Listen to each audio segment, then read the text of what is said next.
Nagaver បើកទ្វារកីឡដ្ឋានខេត្តកំពង់ស្ពឺស្វាគមន៍ប្រខណ្ឌរាជវារីមានពីរគ្រាប់កាត់ឡើងនៅក្នុងការប្រកួតថ្ងៃនេះ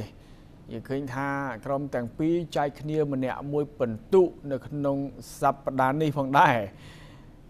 មុនការប្រកួតចាប់ផ្ដើមមានការគោរពភ្លេងជាតិនៃព្រះរាជាណាចក្រកម្ពុជាហើយក៏ស្វាគមន៍គ្នាមុនការប្រកួតបាទយើងឃើញថា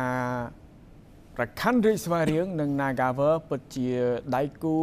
ដៃកង់ដ៏ស្វិតស្វាញតានតឹងនៅក្នុងរដូវកាលនេះ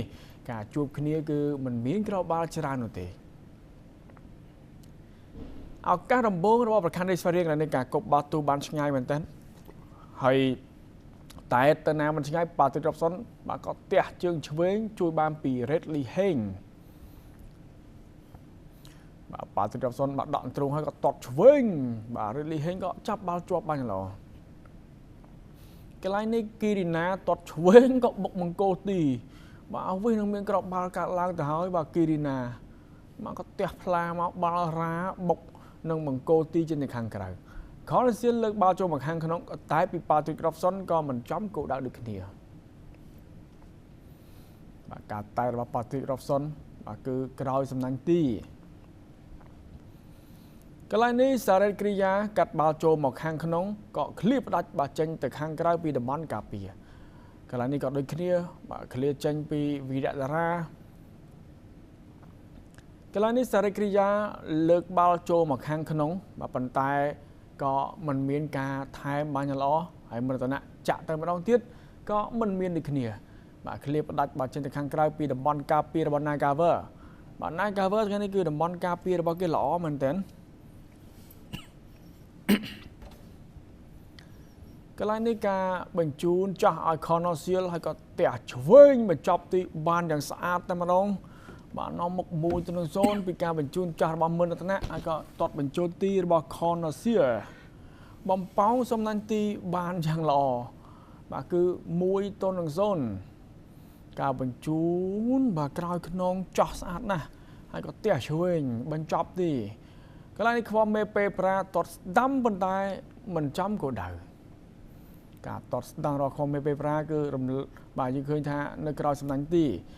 បាទលើកបាល់ទៅកន្លែងនេះក៏ជះបានមកពីវីរៈតារាហើយក៏លោកខួនវីរៈបាទផ្លុំបញ្ចាបញ្ចប់ការប្រកួតវគ្គទី1បាទចូលទៅដល់វគ្គទី2បាទយើងឃើញថាក្រុមទាំងពីរមិនសូវមានឱកាសនៃការសុទ្ធចំគោលដៅនោះទេជាពិសេសគឺការប៉ុនប៉ងរៀងខ្លួនតែម្ដងប៉ុន្តែក៏មានមួយគ្រាប់កាត់ឡើងយើងមើលកន្លែងនេះការកាយបាល់ចេញពី Nagaver ឱកាសទៅដំបូងពី Nagaver ពី Wederson បាទ Wederson ក៏តតស្ដាំក៏ជួយបានពីវីរៈតារាការទាញ